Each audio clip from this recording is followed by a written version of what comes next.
something serious. Let's talk about unemployment. Okay?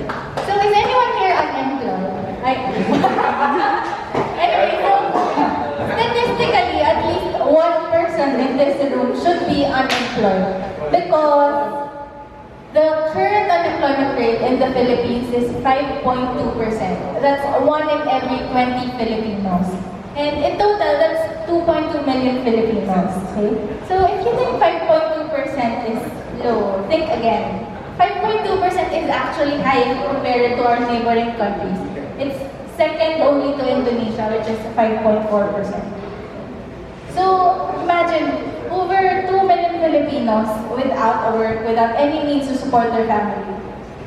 Unemployment is a big and serious problem. Presidential candidates, senatorial candidates, all promise to resolve this, but until now, it's still a problem that haunts us. Okay, so of course, the most important question is, how do we beat unemployment? Okay. So my answer is, I don't know. Okay, so today my goal is not to answer this question, but rather to set up the foundation, to be able to at least alleviate that issue. My objective today is to answer this question. What makes a person employable? Because if we know what factors contribute to employability, we'd be able to address that, right? So, my analysis is for TESDA and policymakers. So for those of you who are not familiar with TESDA, it's the arm of the government that is in charge of educating Filipinos. They give out free trainings to the public. Okay. So when I was doing this analysis, these were the audience that I had in mind, TESDA and policymakers. Why? Because they're the ones who can actually address unemployment. Right? So my secondary objective is the government providing the right support in terms of policies, in terms of the public trainings that they offer? Are these policies and public trainings in place to be able to address unemployment?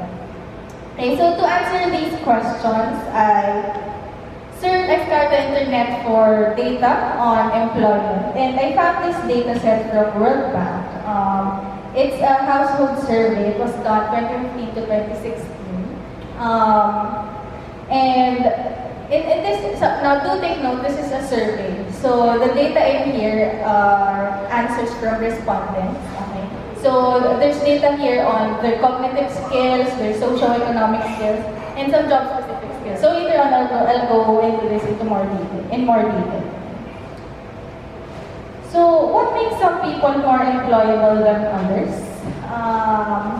My hunch is, of course, educational attainment. That's major, right? Field of specialization. Like maybe data scientists are more employable than others.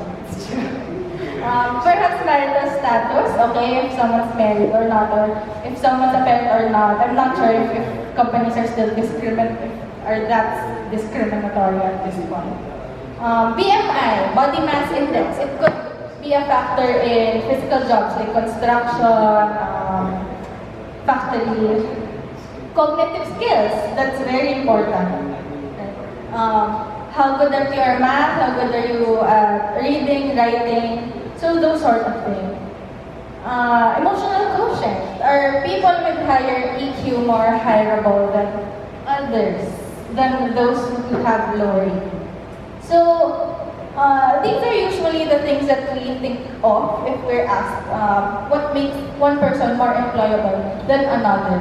But what I wanted to do is to verify if those factors really are the actual contributors to employment. So to be able to answer that, I built a classification model using XGBoost. I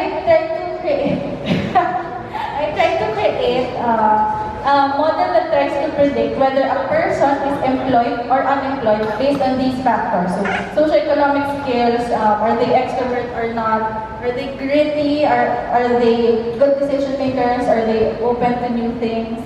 Job-specific skills, do they know how to present? Do they have computer skills? Do they know how to drive, to repair equipment, or to operate machinery, and so on? So, cognitive skills, are they good at reading, writing, numeracy? And then, of course, personal info on educational attainment, marital status, and so on. Okay. So I won't go into too much much detail on how I did this. If you want to know the process of how I made it, you can approach me later after the presentation. But I'll just go straight into this. Okay, the feature importance. What factors are contributing the most to predicting employability? And after creating that model, this is what I found out. Training really does matter because it's the highest contributor to employability.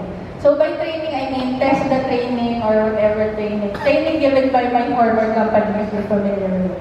So training, Escolar's training. So training really does matter. And what's interesting is that it's actually not educational attainment. It's not among these top 15 contributors. Yeah, it's training that matters. And this validates what TESDA is actually doing. They're offering public trainings to the public. But the question is, are they offering the right courses? So the top 10 most popular TESDA courses, according to their website, are these. Welding course, cookery, food and beverage, bread and pastry, housekeeping, electric installation and maintenance, computer system servicing, bookkeeping, and contact center services. Now, if we look at our feature, at our factors again, it doesn't seem aligned with what TESDA is offering, or the most popular courses TESDA is offering, because actually it's socio-emotional skills and it's the soft job skills that actually contribute the most to employability. You know how to present, if you know how to use a computer, if you know how to supervise others, if you know how to initiate, if you have initiative in your work, or if you're good at learning new things, those are the skills that matter. Those are the skills that make you employable. And of course, it's the social-emotional skills. So meaning this is grit, decision making, extroversion, and so on. But then of course, there are technical skills as well that are important. So driving and computer proficiency are two important skills. So perhaps TESDA can consider promoting their trainings on driving and computer proficiency more, because those are the things that actually help people become employed. Okay. Now, another thing that I noticed is that training needs vary by region. So, for example, in the car region, computer skills are very important compared to all the other regions. In Caraga, presentation skills are the most important compared to all the other skills. But what's really there is that social-emotional skills matter everywhere. And so it's important to be emotionally stable, to be emotionally skilled. Okay? So for my first recommendation, this is for policymakers to develop policies to strengthen those skills at the classroom level early on. This is at the preparatory or grade school level.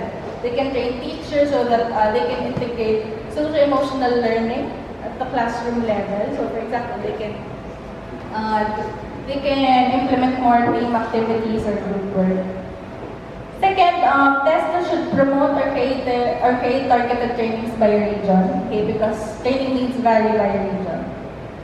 And then lastly, they should, this is for me or whoever's interested in the future maybe too, further investigation should be implemented on the relationship between skills and profession. So for example, are there any skills that are specific to nursing, to education, and so on? Because right now I can do that with the data set that I have. And of course, we should be able to match industry-specific job vacancies to the skills that, or to the training skills that TESDA should be offering. Because that's really important. I mean, even if a person is employable, if there's no job, he or she can be employed. So any questions at this point? Okay, if none, thank you. Yes?